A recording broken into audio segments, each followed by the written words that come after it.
আমার কাজটা শেষ করে দিতেছি।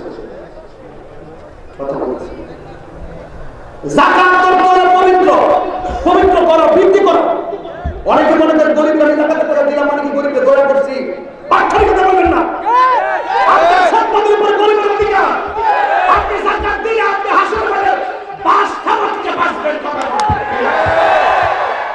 মাইক দিয়ে ঘোষণা করে যাকাতের কাপড় দিব।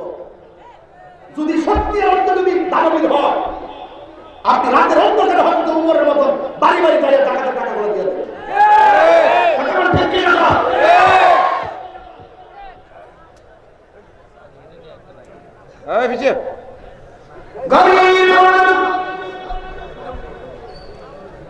কথা বলবেন না বন্ধু।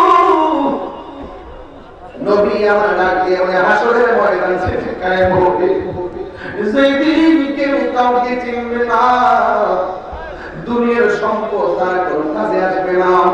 যারা যাকাত দেয় না, ওই যাকাতের টাকাগুলো সরকার হবে, পালে পালে পালে পালে ঝাঁকে ঝাঁকে ঝাঁকে ঝাঁকে ঝাঁকে ঝাঁকে সাপ হবে। এমন ভাবে একটা দৌড়ানি দিবে, দৌড়ানি দিয়ে নিয়ে এক জায়গায় ঠেকাবে। সাপগুলো বলবে তোমরা হাতটা বাড়ায় দাও, হাতটা বাড়ায় দিয়ে সাপগুলো হাত দিয়ে উঠা মুখটারে হা কর, মুখটারে হা করলে ওইভাবে দিয়ে দুইটা সাপগুলো পেটে দিতে যাইয়া হাদিস শরীফের মধ্যে ভাষা হলো কালকিউতিন, পেটটা ঘরের মতো হয়ে যাবে। এই সাপের নম্বরে দংশন করবে, এই সাপের দংশনের কারণে ওই লোকটা এমন কান্না করবে জাহান্নামীরা পর্যন্ত সহ্য করতে পারবে না। এই জন্য যুবক ভাইয়েরা আমার, যাকাত কোনো করোনা বা দয়া নয়, যাকাত হলো গরিবের উপর তোমার একটা গরিব তোমার সম্পদের উপর একটা অধিকার। এই জন্য হাসরের ময়দানে আমার নবী বলেন যারা যাকাত দিবে না আমি নবী তাদের দিকে ফিরেও তাকাবো না।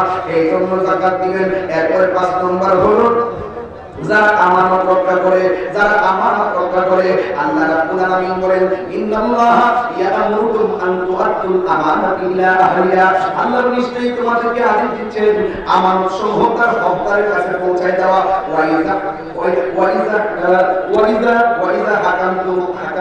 ওয়াইযা হাকামতুম বাইনান নাস আন তাহকুমু বিল আদল। আল্লাহ রাব্বুল আলামিন বলেন যারা আজ যখন মানুষের মধ্যে ফয়সালা করবে, ন্যায় ভিত্তিক ফয়সালা করবে, ন্যায় ভিত্তিক ফয়সালা করবে, কোন মানুষের প্রতি জুলুম করা যাবে না, আমানতটাকে তার সম্পূর্ণ পরিবারের কাছে ফিরিয়ে দিতে হবে। এর মুনাফিকের আলামত হলো 3টা। 1 নম্বর সে কথা বলবে, মিথ্যা বলবে। 2 নম্বর তার কাছে আমানতটাকে খিয়ানত করবে। এই জন্য ইন্নাল্লাহা ইয়া'মুরুকুম, নিশ্চয়ই আল্লাহ রাব্বুল আলামিন তোমাদেরকে আদেশ দিচ্ছেন আন তু'আদ্দুল আমানাতে, আমানতটা আদায় করে দেওয়া ইলা আহলিহা, পরিবারের কাছে।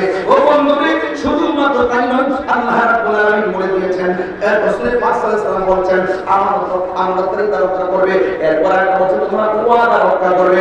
ওয়াদা রক্ষার ব্যাপারে আমার আল্লাহ বলেন ওয়াআউফু বিল আহদি ইন্নাল আহদা কানা মাসউলা।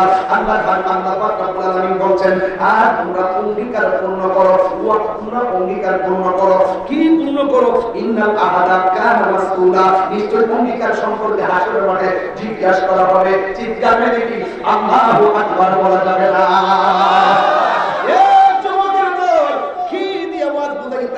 তারপরে আমার আল্লাহ বলছেন যারা নিজেদের নামাজের ব্যাপারে সম্পূর্ণ পরিপূর্ণ রক্ষণাবেক্ষণ করে, আমি দাঁড়ায় নামাজ পড়ছি, আমার নামাজের হালত আমার ঠিক করতে হবে, আমার নামাজের খুশু আমাকে ঠিক করতে হবে, আমার নামাজের খুশু আমাকে ঠিক করতে হবে, আমি শয়তানের সঙ্গে জিহাদ করতে হবে, আমি আল্লাহর দিকে দাঁড়িয়ে করতে হবে। আমার মত করে যারা জিহাদ থেকে নামাজে দাঁড়িয়ে যাওয়ার করবে এরপরও পারে না, আমার আল্লাহর হাবিব বলেন আমার আল্লাহ তাকে জিহাদের কারণে, আমার আল্লাহ রাব্বুল আলামিন সবচেয়ে নবীজি বলেছেন সবচেয়ে বড় জিহাদ হলো নিজের নফসের সঙ্গে জিহাদ করা। নিজের সঙ্গে জিহাদ করার পর শয়তান তাকে ধোঁকা দিয়েছে, এরপর সে নামাজ ছাড়ে নাই। আল্লাহর হাবিব বলে নামাজের ভিতরে জিহাদ করার পর যদি শয়তান তাকে ধোঁকা দেয়, আমার আল্লাহ রাব্বুল আলামিন ওই ধোঁকার কারণে ইমানদারের নামাজ বাতিল করে না। যদি কোন সুবহানাল্লাহ, আর জিহাদের কোন আল্লাহু আকবার। তোমার দেশে যায় কত মাসে যাও, ইয়তুম পড়ে আছে বাংলায় তান, যেতে পারলাম না আমি দেশে তোমার, ডেকে নাও রওজা তোমার রাসূলুল্লাহ,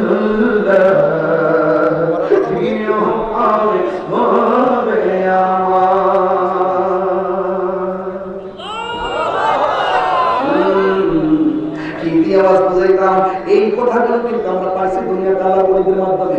আজকে সমাজের ভিতরে একদল মানুষ কোরিয়ার মাঝার বাঙালিরা ভাগ হয়ে গেছিল না, শুধুমাত্র কয়েকটা পাগলগুলো সমাজের শিকল দেয়া কারণে ওই বাঙালিরা দলগুলো ফলাই গেছে গা। এখনো পর্যন্ত সুতানের জমিনে বেড়া হইলে ফতে কাজে আয়, বেড়া হইলে কাছে বেশি বাসা লাগায়। আর একটা মাত্রা যদি আক্রমণ করা হয়, বাংলার সুন্নি জনতা ঘরে বসে থাকবে না।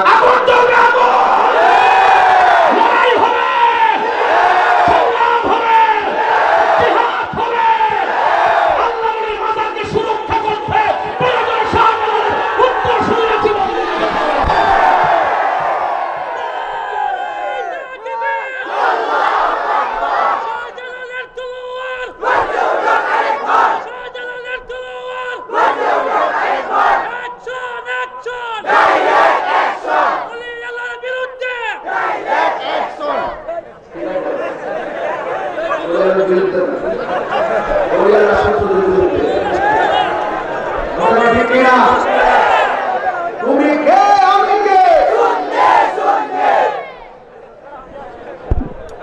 আসসালামু আলাইকুম ওয়া রাহমাতুল্লাহি ওয়া বারাকাতুহু। সবাই আপনাদের সাথে বসে হুজুর এসেছেন আলোচনা শুনতে ইনশাআল্লাহ।